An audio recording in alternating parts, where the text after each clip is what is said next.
Okay, thank you for attending the 2020 Sunstone Digital Symposium, session 322, titled, They Have Lost Their Love, Grief and Tragedy in the Book of Mormon. The audio from this session will be available for purchase at sunstone.org after the symposium. The video recording of this session will be available in the Whova app for the remainder of 2020. You can type your questions into the Whova app to be addressed during the Q&A that will happen following the presentation. At Sunstone, we're making it a goal to build a community that allows many ways for people to express their faith. Our tagline is, there's more than one way to Mormon.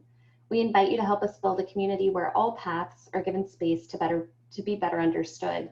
Please support us in our mission by making a donation and subscribing at sunstone.org. So about this presentation, the paper examines the grief Moroni expresses at the conclusion of the Book of Mormon and argues that it renders the work as a whole as a tragedy, as the term is defined by the philosopher Stanley Cavell. Cavell suggests in several works that tragedy is closely associated with both alienation and skepticism, that it is a refusal to know or to be known, an avoidance of acknowledgement.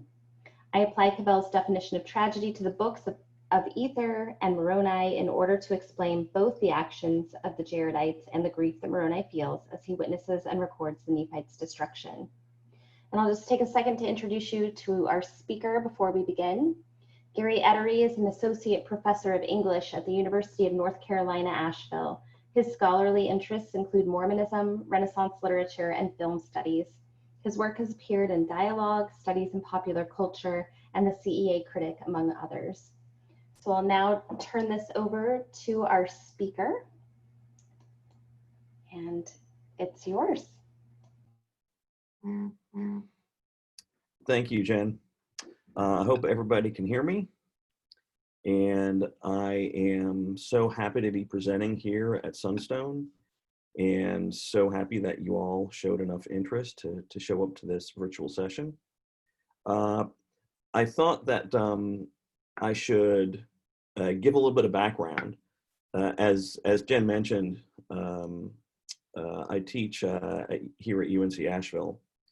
And by training, in grad school, I was a scholar of Renaissance literature. And as one might imagine, since there was so much drama in the Elizabethan period in particular, I've read a lot of tragedy and I have taught a lot of tragedy. And the way that I guess what I would call tragic narratives work is just interesting to me.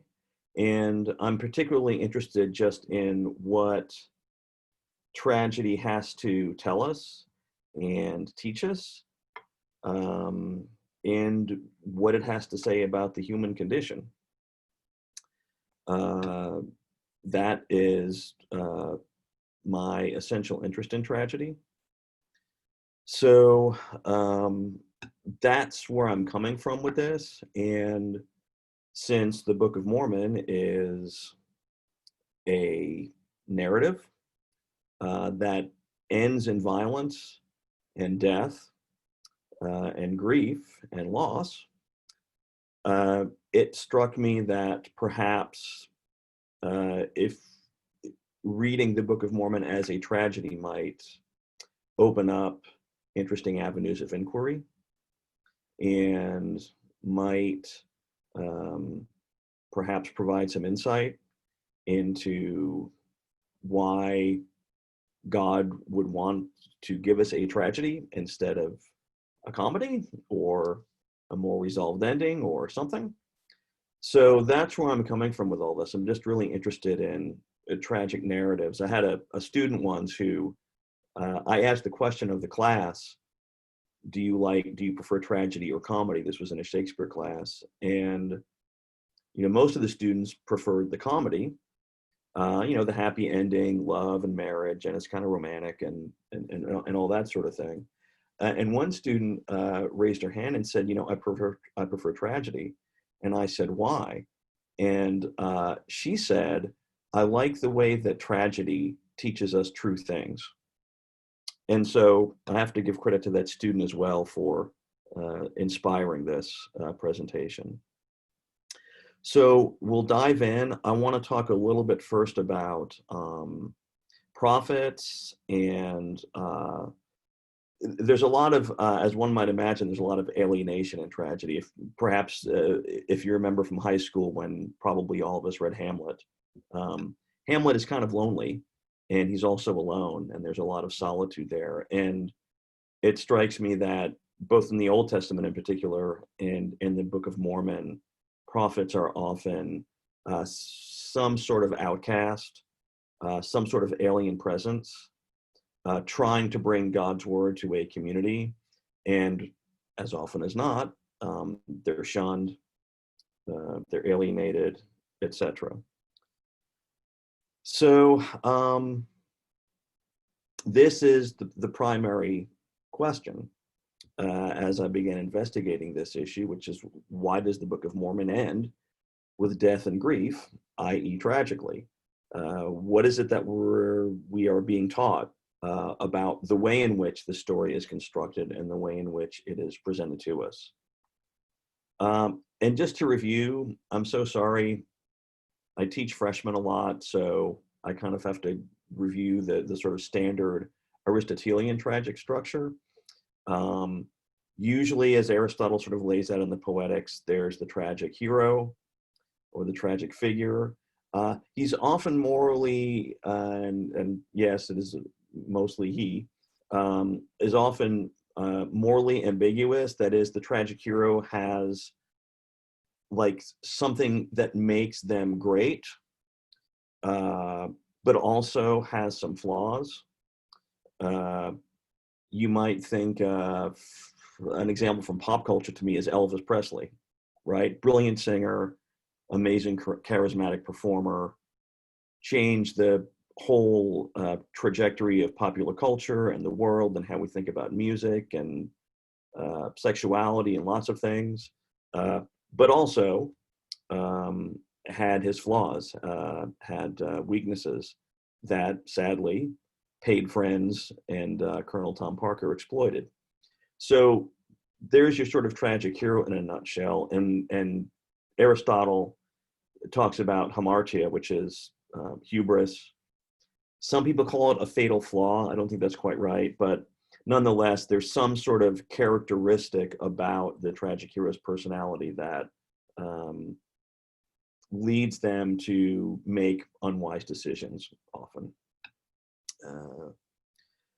There's also in tragedy a catharsis, a sort of release or a clarification of emotions, specifically the emotions of pity and fear that Aristotle talks about.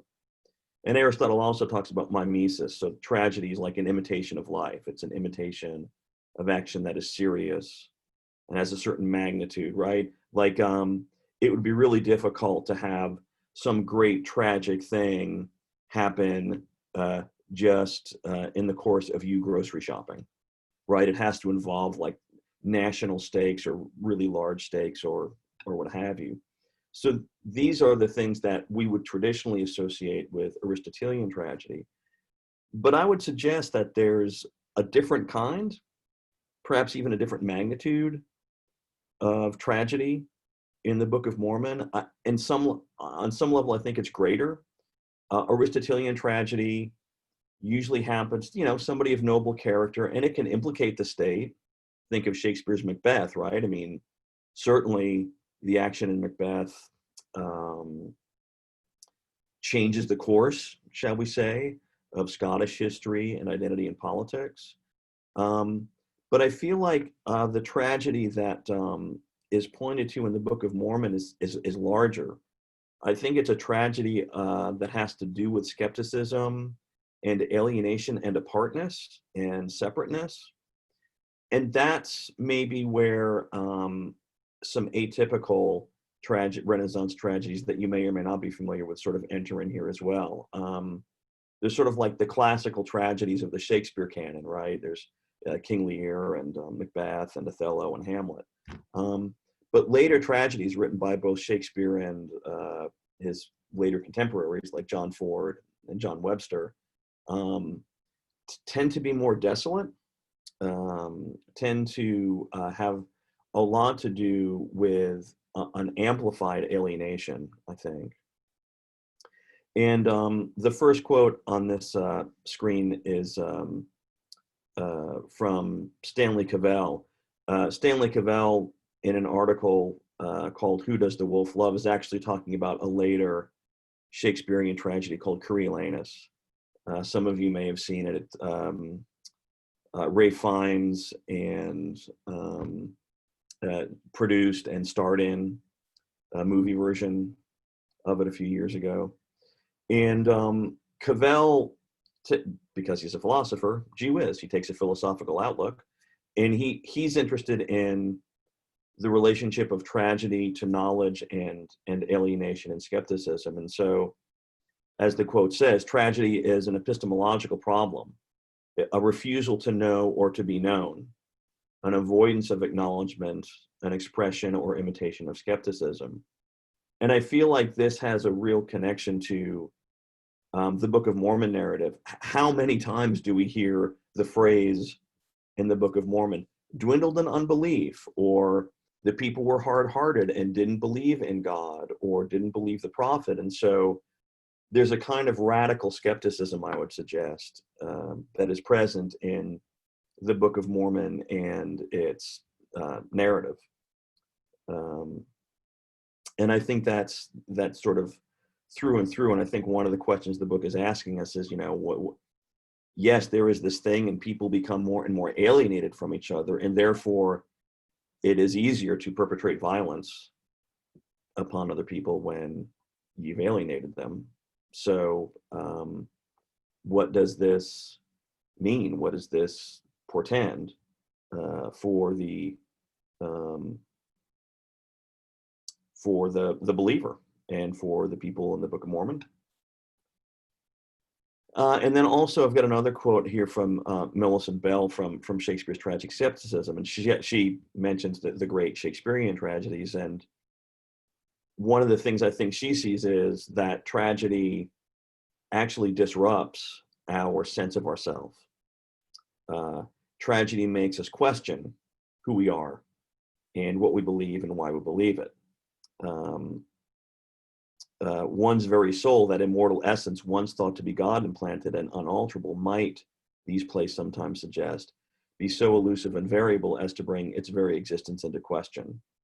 And so there's something about, I think, these larger scale tragedies. In the Book of Mormon, we are talking about literally millions of people. I think the Book of Ether says 2 million people, by the time all the fighting is over, have been slain. So we're talking about a tragedy on a massive scale.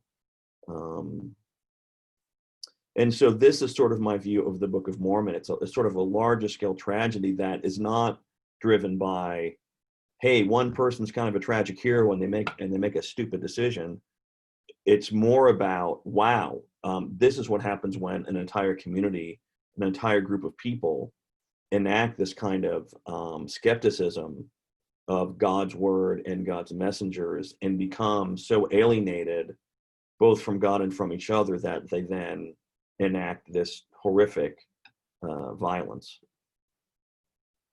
Gary? Yes, ma'am. Sorry to jump in. I think you wanted to share slides with us, and it looks like they're not showing up. So I just wanted to let you know. Okay, well, they're showing up on my they're showing up. Let me end slideshow really quick, Jen. It may just be needing to hit present. Oh, if you can stop and then restart the share screen, that should work.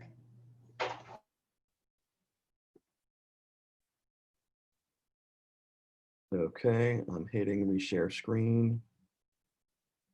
Can you see that?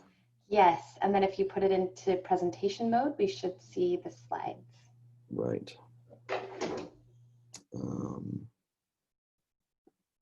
Let's see.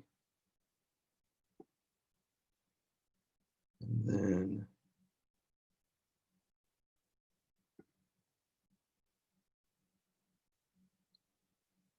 oh, probably play from beginning, actually, in the top left. So if you end the show, yeah, there we go. Yep. and then play from start. Yeah, play from start and then we'll find the slide that you want. Okay, can you see that? Yes, that's perfect. Thank you. Okay, brilliant. Thank you. Okay, so there are the quotes, and then here we are with Jeremiah. So there's a history in the Old Testament and the Book of Mormon, I think, of prophets kind of grieving for what they are seeing, grieving for the people that they're trying to bring light and wisdom to, but also grieving for their own situation. At least according to the Old Testament and the Book of Mormon, being a prophet does not seem fun or easy. So there's a series of these. Jeremiah is one. There are biblical scholars who claim that Christ's phrase about a prophet is not without honor save in his own country might refer to Jeremiah. So Jeremiah is pretty open about the difficulties of being a prophet, particularly in Jeremiah 20. And you can see these quotes now, thanks to Jen. For I heard the defaming of many, fear on every side. All my familiars watched for my halting, saying, peradventure he will be enticed, and we shall prevail against him, and we shall take our revenge upon him. And this leads to, for obvious reasons, Jeremiah really kind of lamenting his lot in life, right? Cursed be the day wherein I was born, he says in verse 14. Let not the day wherein my mother bare me be blessed. And so there's, he's talking about like his labors and sorrow, and my days are consumed with shame. And so he's, in some sense, he is, to my mind, this is almost the rhetoric of trauma, right? He is a prophet, but holy cow, like this is pretty tough going. And so the prophet is often this alienated, kind of aloof, sort of alone figure, I suppose. And this kind of runs through, you think of Hosea, right? The Lord commands him and to go and take thee a wife of whoredoms and children of whoredoms, for the land hath committed great whoredom. And so he's essentially commanded by the Lord, Hosea is, the Lord is saying, the land commits great whoredoms and like these freaking people, and they're away from God. So now you go and marry a woman who does this for a living, and then that person will bear you children. So it's this really interesting sort of thing that the Lord is having Hosea do, and he's essentially, the Lord is, if you like, compromising, ordering Hosea's choice about a spouse, and is basically sort of dismissing whatever Hosea's choice might be. And he's basically ordering Hosea to do this because Hosea is going to do this because the land and the people of the land have committed whoredoms. And so the Hosea in that sense just strikes me as being marginalized and kind of used by the Lord to make a point about the whoredoms of the land and look at this and whatnot. So Hosea is another figure that it seems to me is kind of marginalized. You could even say marginalized by the Lord if you really wanted to go that far. And of course, we all know the famous story of Jonah, right? The big fish and what have you. And it's interesting to think of Jonah, though, because he too is kind of alienated. Interestingly enough, by both his own actions and also by the actions of others. In Jonah 1:3, we read, he was directed by the Lord to go somewhere, and he's like, no, I don't want to go there. Jonah rose up to flee unto Tarshish from the presence of the Lord. So he himself is making him an outcast in that sense, but he's also outcast by others. Later in that same chapter, we read, they took up Jonah and like cast him forth into the sea. He's on the boat, and they're like, get out of here. And so he's in the water, and so he's kind of expelled in that sense. And often with some of these figures in scripture, you get an unresolved resolution, you don't get what I would call a clean ending. You don't get, and thus Jonah, opened a hardware store and lived the rest of his life and died on this day. It's really ambiguous. In fact, the narrative essentially ends with Jonah being angry and God kind of rebuking him for being angry, but then that's it. That's all we have. So there's a lot about these kind of tragic prophets that are ambiguous and unresolved, and not at all sort of black and white the way that one might think the life of a prophet might go. And I think you have the same thing in the Book of Mormon. The prophet is outsider. I mean, Samuel the Lamanite is a rather obvious example, I suppose, right? He's faced with a lot of rejections.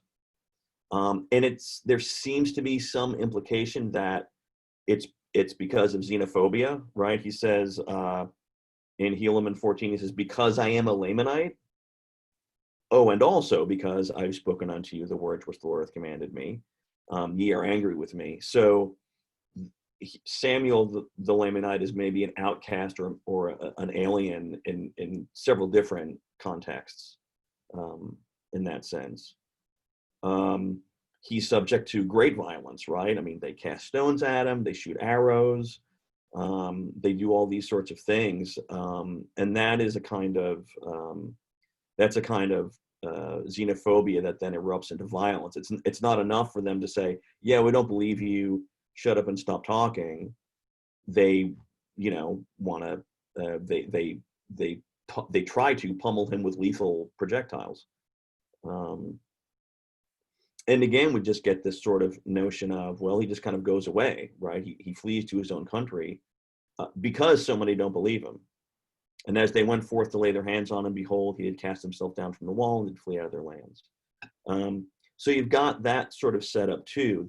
The prophet as kind of tragic hero / outsider / alien, at least in part because of the role of prophet, right? It's almost as if to be a prophet is to be alienated, to be other, to face a kind of constant rejection. And then we've got Alma the Younger. Here we go again. It's a pretty common pattern. People are angered and seek to throw him in prison. And he's just trying to speak words, and Alma's just sort of doing his preaching thing. And we're told in chapter 9, behold, the people were wroth with me. They were angry with me and sought to lay their hands upon me that they might cast me into prison. And a bit further on, we're told that indeed he has success, particularly as a missionary. But again, we have an unresolved ending. He just sort of fades out. It came to pass that he was never heard of more. As to his death or burial, we know not of. I mean, there's some expectation expressed in the text that, well, we don't know anything about him, but he probably is with God now or in heaven or something. But again, there's this sort of ambiguity and, frankly, danger associated with being a prophet of God. And so this is a common pattern. And I think especially it really starts to come to the fore with Mormon. And one of the sort of patterns that you see, often when we talk of the Book of Mormon, people use phrases like the pride cycle, right? So people are humbled because they have nothing, and then they believe in God, and then they're blessed, and then they forget about God because they're blessed, and then they kind of get humble again. It may make some of those who oppose the prosperity gospel a bit uncomfortable. So that is indeed one pattern in the Book of Mormon, but I think there's a more pervasive and interesting and complex pattern that has to do with not just whether or not you are prospering materially, but it has to do with the psychology of skepticism and of rejection and hard-heartedness and emotion. the Book of Mormon God, at least, and perhaps the God of Mormonism, and perhaps even the God of Christianity generally, seems to require a kind of openness and a kind of wanting to know and a kind of emotional and spiritual and intellectual curiosity that keeps you open, that doesn't harden your heart, but that softens it, so that the heart is able to receive impressions upon it. That, of course, is another line from Shakespeare, right? That's what Viola says in Twelfth Night, right? That women have waxen hearts that are easily susceptible to impressions, and they have to be careful because the proper false can give really deep impressions on a heart, just as somebody who's honest is. So there's this notion, I think, of just in Western culture generally, of the heart being soft, symbolizing like being open and being able to be impressed, whether spiritually or otherwise. And Mormon talks of, speaking of the Nephites, right? The strength of the Lord was not with us. We were left to ourselves. The Spirit of the Lord did not abide with us. Therefore we became weak like unto our brethren. And my heart did sorrow because of this great calamity of my people, because of their wickedness and their abominations. And so Mormon is experiencing this grief that, by golly, we're just as bad as these other people, and we've become wicked, and we've become a people that the Lord's Spirit and the Lord's strength does not sort of abide with. And I think you also see with Mormon self-doubt, right? It came to pass that I, Mormon, did utterly refuse from this time forth to be a commander and a leader of these people because of their wickedness. And I think a significant line is, my soul had been poured out in prayer unto my God all the day long for them. Nevertheless, it was without faith because of the hardness of their hearts. So even Mormon is thinking, is kind of praying half-heartedly, right? Well, okay, God, save them, but they're idiots, and this prayer probably isn't going to do any good. So there's this notion, I think, of even prophets come to this place of skepticism and almost of doubt that anything can really happen to sort of pull things out of the fire, so to speak. And I think that's just kind of an interesting thing. And the last example I'll give, and then we'll kind of get into what does all the skepticism and grief and alienation actually end up meaning. Moroni again, right? People want to destroy him. And because people want to destroy him, he's just an outcast. I wander whithersoever I can for the safety of my own life. His only defense essentially is self-exile. I'm just going to sort of wander around here in this alien landscape, in this wilderness, and hopefully these people that are seeking to destroy me won't find me, and I won't be destroyed. So what does all this mean in terms of tragedy and skepticism, and where is this leading us? I think the question about tragedy and skepticism and grief in the Book of Mormon actually has a lot to say for the Mormon Church's current way in which it thinks about community and really thinks about who is welcome and who is not. So I'll get to that in a bit. But I think it's pretty clear upon even a relatively shallow reading of the Book of Mormon that the book teaches that hard-heartedness and unbelief in God and his commandments, and I think that's what Cavell would call a refusal to know, ultimately leads to death and violence. If you think of the book of Ether, in the second year of the word of the Lord came to Ether, the Lord would give unto his kingdom and spare the people. Otherwise, they should be, if Coriantumr would repent, things would be fine. But otherwise, they should be destroyed in all his household, save for himself. And he should only live to see the fulfilling of the prophecies which had been spoken concerning another people receiving the land of their inheritance. And then, of course, the last is, and every soul should be destroyed. So there's this sense that unbelief and skepticism leads to violence and essentially the destruction of entire communities, entire peoples. And I think I'm not very good at math, which is why I became an English teacher, but I think there is almost this sort of formula and this kind of pattern in the Book of Mormon about skepticism of God's or the prophet's words, which are technically God's words if the prophet is inspired, when combined with alienation or separation or a lack of valuing the community, sort of equals or leads to, almost in every case, to violence and tragedy and destruction. And if you recall, boy, things are really bad by the end of the Book of Ether.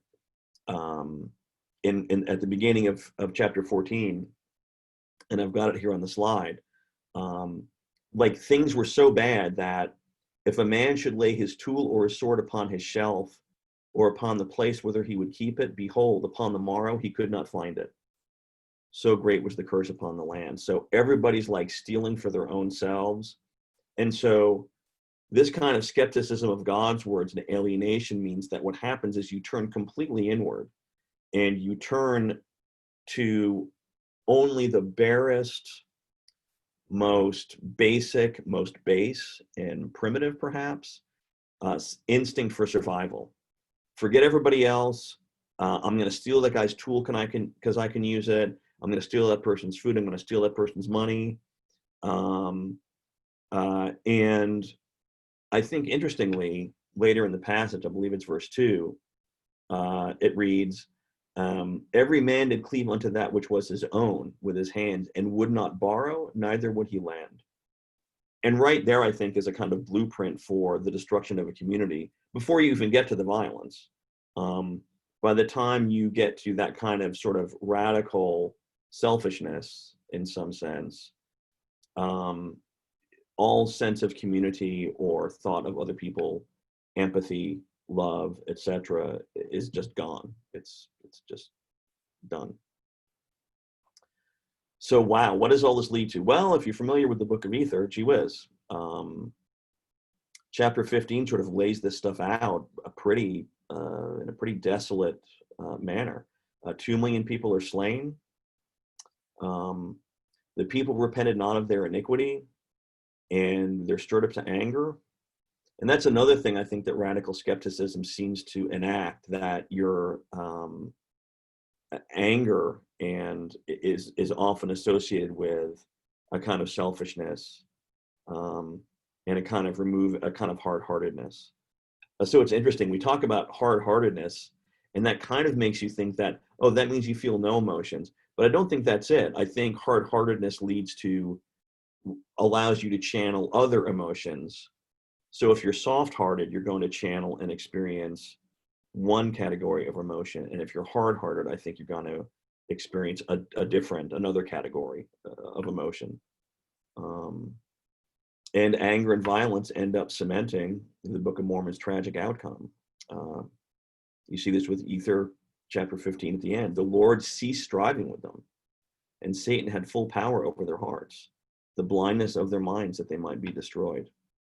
And they went again to battle, and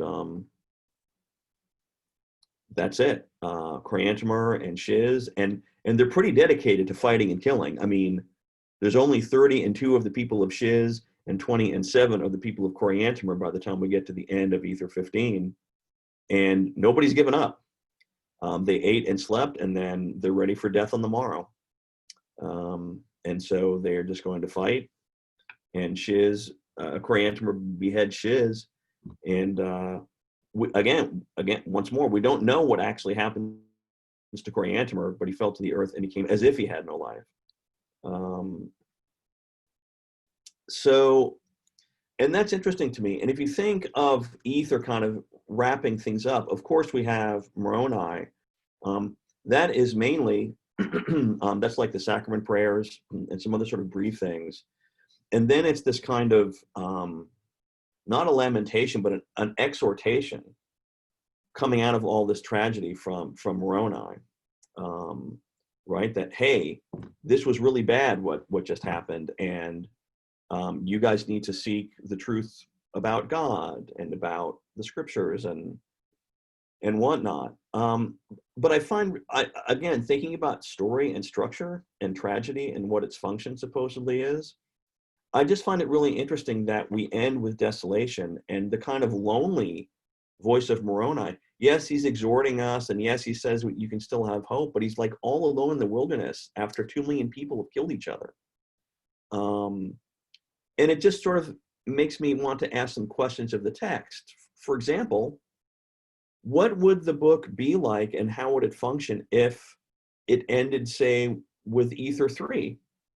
The great revelatory scene of the latter part of the Book of Mormon, where the brother of Jared sees the finger of the Lord and then sees the Lord face to face and talks with him. Like, what happens if the book ends right there and we sort of go out on an up note, like, holy cow, look at how humble and amazing the brother of Jared was, and read his prayer, and like, look what happens when you are that way. You actually get to see the Lord.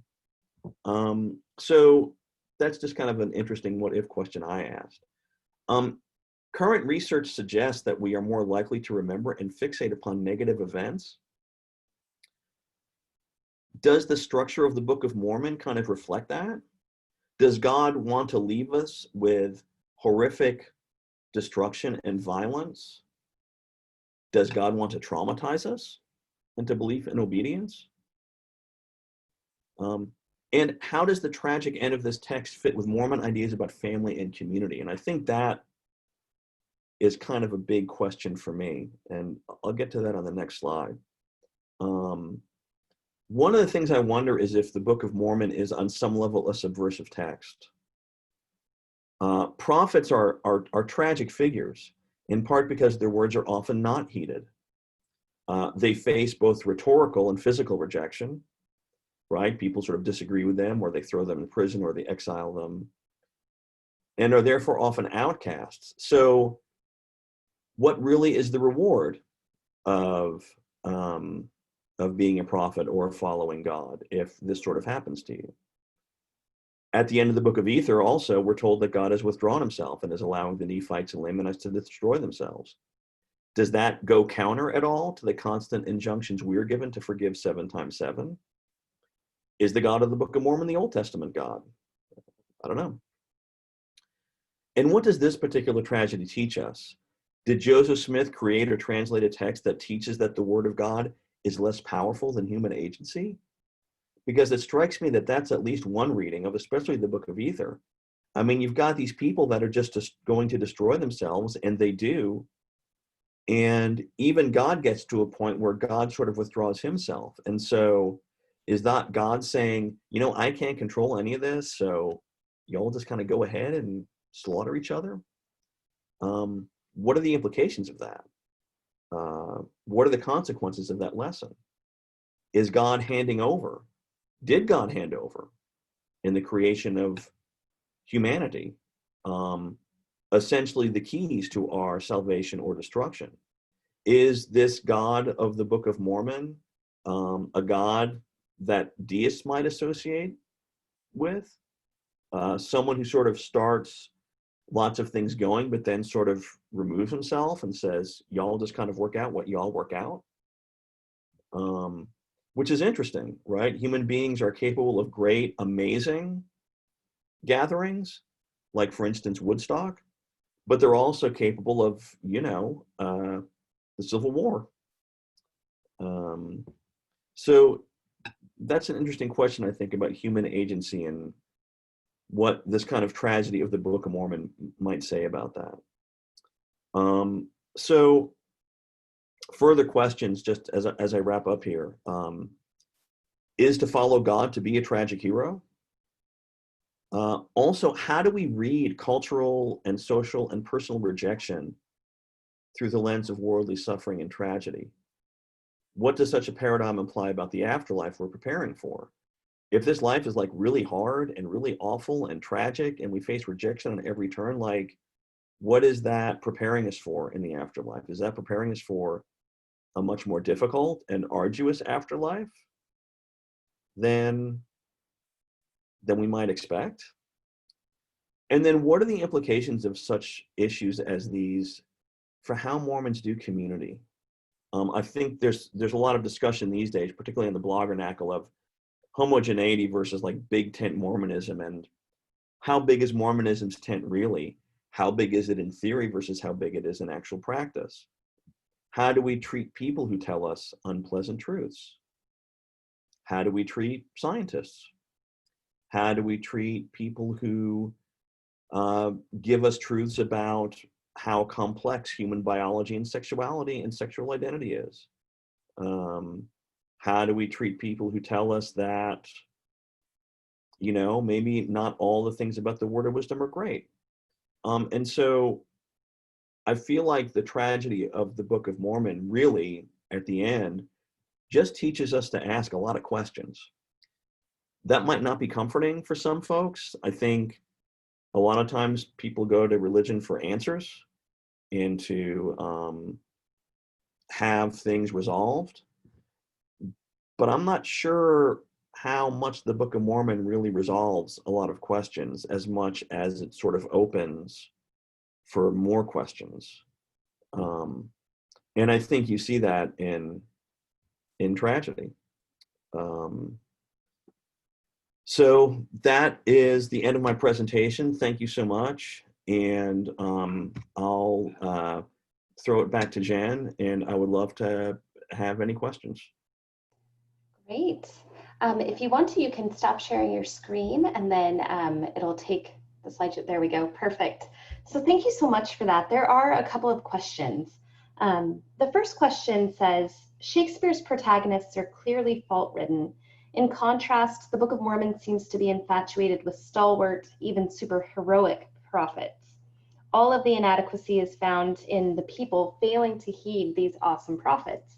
Do you see anywhere in the text where the Book of Mormon prophets were the inadequate or fault-ridden party? Well, I think, what was it, the prayer by Mormon that, you know, hey, I'm so disgusted by these people and it's affecting me and I'm not that good. You get a little bit of that. I think part of the difficulty with the Book of Mormon is that there are characters that just don't quite have the depth of, say, a Hamlet or a Macbeth or an Othello. And I think the narrative is trying to do something else. But I actually think in terms of these prophets, and yes, they're stalwart and they're believers, and despite how hard it is, they, you know, keep trying to do good. You know, if you want to read the text subversively a little bit, you know, one of the questions to ask is, well, what good did any of that do? Because we're still stuck with everybody destroying each other. And so is the text making these people into heroes? Is it saying, yes, be a stalwart prophet? Or is it saying, if you're a stalwart prophet and you do all these things, everything is going to go to crap anyway? I think the narrative of the text, rather than the characters in the Book of Mormon itself, sort of maybe allow for a different reading of prophets in the context of, okay, they keep doing these things, but then everybody dies anyway. So, you know, how powerful or how meaningful is it to be a stalwart prophet? Thank you. There's another question, and this says, I'm so glad you mentioned the love of tragedy. I've always been a lover of tragedy over comedy because of the complexity of tragedy. She said, tragedies are complex and therefore have an ability to teach and help us see something about ourselves that we otherwise would not have. My question is, how do you think the Book of Mormon can be presented as a tragedy, and that is a tragedy that is a great teaching tool to understand oneself? In other words, how do we change the perspective of tragedy? That's a really good question. And that's what I'm trying to do. This will shortly be an article that I'll submit somewhere. I do think, I think a way to do it is to really sort of spend some time really reading the Book of Mormon. It's always struck me as, I'm a convert to the church. I converted in my 20s, and it's always struck me as a bit odd that Mormons are sort of known in the wider culture. We're not known very much, but we're known for being like chipper and kind of optimistic and maybe having lots of children or whatever. And it just always struck me that for people that sort of seem to almost, as a pathology, if you like, embrace a kind of sunshiny optimism, how interesting that our founding text is all about like death and destruction and disobeying God. And so I think it's going to take us maybe letting go a little bit of the culture of, you know, always sort of saying something inspiring in fast and testimony meeting, for example, or always sort of putting a positive spin on things. Sometimes things just aren't positive, and that's okay, because that's actually where we learn. We give a lot of lip service to that idea, I think, right? Like, oh yes, we have trials. You know, that's the Mormon term for like when things go to crap, trials, right? But a lot of the narratives and a lot of the Mormon myths are, well, we had trials, but then we triumphed and now everything's awesome. And I'm sorry, but my life hasn't been that way. I mean, one day is pretty crappy, one day's okay, one day's really good, another day's crappy. I mean, I think we need to be able to just tell the truth about our own lives and accept the truth about other people's lives. And I think that too could help mitigate some of this, you know, happy-go-lucky reading of the Book of Mormon and really get into what this great tragedy could teach us. Thank you. There's a follow-up question to the Shakespeare question that was at the beginning. And I might completely mangle this name. I apologize. Do you think Coriolanus was a good guy? I think no, but in that play, nobody is a good guy. In Coriolanus, if folks aren't familiar with the play, it's about the greatest soldier of the early Roman Republic, and how he's great at soldiering, but he really doesn't like anybody. So he's a really necessary cog to so that the growing Roman Republic can protect itself from from its warlike neighbors that still exist on the Italic Peninsula at that point. So he's absolutely necessary and this amazing fighter, but he doesn't like politics.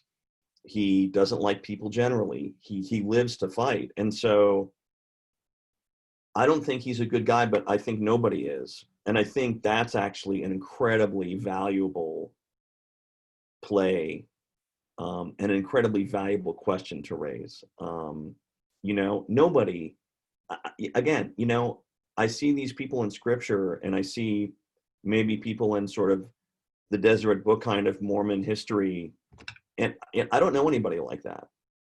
I mean, I know racists who were also really nice to their own children. I know people who embezzled from banks, but who will also stop and help you change a tire if you broke down by the side of the road. I mean, complexity and ambiguity is part of the human condition, and to pretend that it's not, I think, does a great disservice to us all, and I think to the text of the Book of Mormon. So yeah, Coriolanus isn't good, but nobody is. In fact, if Coriolanus, I think, shows us anything, he does show us the perils of mob thinking, because it's the plebeians in the play that keep like voicing and complaining all the time. And Coriolanus is like, why don't you all just do anything? You know, how come you guys are just walking around moaning and whining all the time? And so I think that's a really interesting sort of dynamic of the play. So Coriolanus isn't a good guy, but Shakespeare might be telling us that the uninformed, complaining mob is even worse. Thank you. There's another question here. Grant Hardy and Meddy Ivy Harrison have interesting ideas about Nephi's ulterior motives. Have you followed their work? Yeah, Grant Hardy's a dear friend, and we've discussed some things like that. And I think it's, you know, it's really interesting because people in the Book of Mormon, and here I am doing this, right? I'm treating the Book of Mormon as a literary text. characters in the Book of Mormon seem to function in a slightly different way than they might in a novel or a Shakespeare play or something. And Nephi is really interesting. I think the choices that are put before him and the choices he makes, again, it makes me wonder if the Book of Mormon isn't meant to be subversive, isn't meant actually to call into question all of these prophets and their actions and how they do things, because again, in the end, it ends in disaster. And yeah, you've got that hopeful thing of Moroni at the end, and he's like, oh yeah, well, you can have faith. But I'm like, yeah, but you told that to the people that just slaughtered themselves. So how powerful are your words really? And I do think, yeah, I think Nephi is perhaps, to say it charitably, I think he's a more ambiguous figure than maybe folks might traditionally interpret. But yeah, it's fascinating stuff what Grant is doing in particular. Well, this next question is actually from me. So I'm a psychologist, and as you were talking about things, I couldn't help but think you're a professor. You teach students who are emerging adults.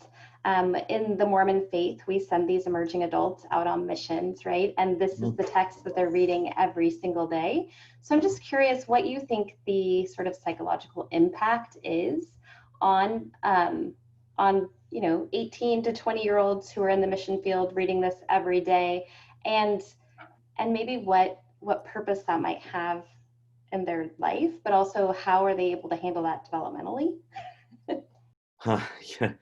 Yeah. It's a tricky thing. I think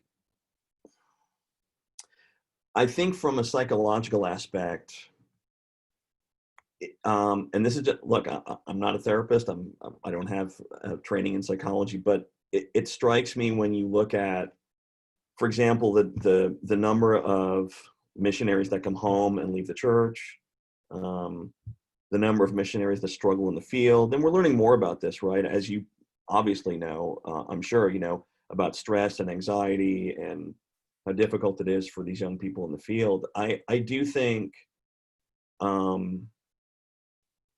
I think perhaps what that might be telling us, among other things, is that using the mission as a way to indoctrinate the young people who are actually going on their mission might not be the best thing.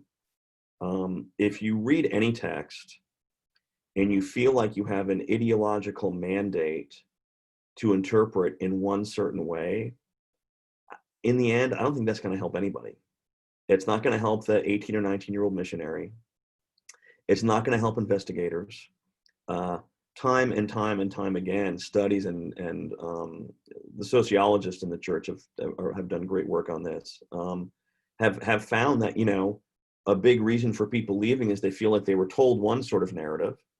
Speaking of the power of narrative, they were told one sort of narrative, and then they do a bunch of digging on the internet, and they're like, well, wait, I was told this, but now I'm discovering this. And I grant you that the internet is not the place to go for awesomely done peer-reviewed research all the time.